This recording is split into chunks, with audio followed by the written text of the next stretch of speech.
Assalamualaikum warahmatullahi wabarakatuh. Saya Muhammad Indrawan dari kelas IF 4602 PJJ dengan NIM 130422124. Pada kesempatan kali ini saya akan menjelaskan tentang sumber hukum Islam sebagai persyaratan UTS mata kuliah agama Islam. Langsung saja kita mulai pada pembahasan utama. Sumber hukum Islam sesuai namanya merupakan rujukan bagi umat muslim terhadap pandangan dan juga tindakan mengenai sesuatu hal yang ada di dunia ini.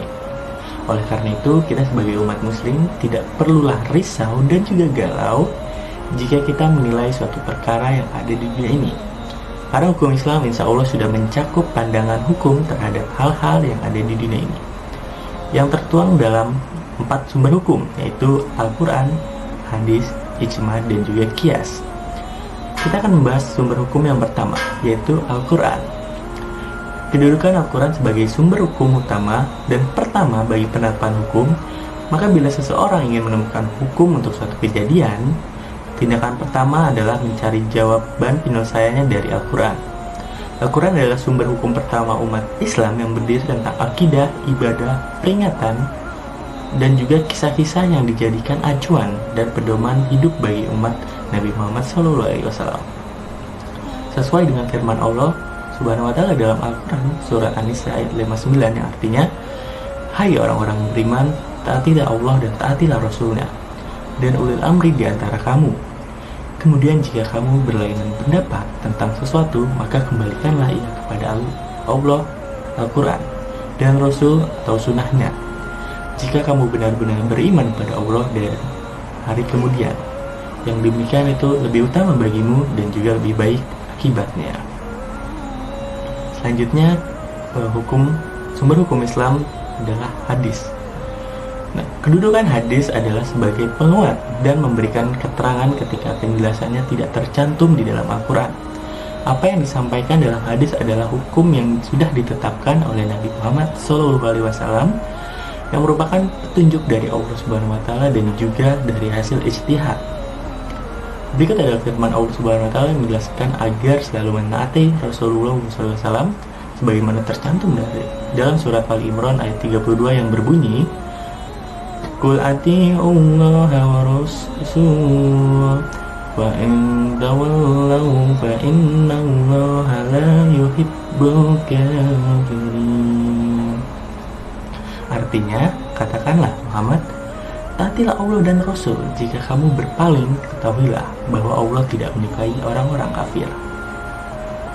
Yang ketiga, sumber hukum Islam merupakan ijma. Ijma dari bahasa Arab yang berarti konsensus. Istilah ini berasal dari kata ajma'ah yang artinya menyepakati. Pengertian ijma adalah kesepakatan para ulama dalam menetapkan suatu hukum-hukum dalam agama berdasarkan Al-Quran dan hadis dalam suatu perkara yang terjadi. Ijma adalah keputusan bersama yang dilakukan oleh para ulama dengan cara ijtihad untuk kemudian dirundingkan dan disepakati. Hasil dari ijma adalah fatwa. Nah, mungkin teman-teman di sini terutama dalam hal bidang teknologi, mungkin banyak hal-hal yang tidak tercantum atau tidak dijelaskan dalam Al-Quran ataupun hadis. Namun itu adalah berkaitan misalkan tentang mata uang cryptocurrency. Nah, dalam Al-Quran dan hadis pun tidak dijelaskan ya, karena kan tidak membahas tentang teknologi. Nah, namun di situ terdapat nilai-nilai Islam ataupun nilai-nilai hukum-hukum yang bisa dapat dirundingkan bersama para ulama-ulama lainnya dengan ijma.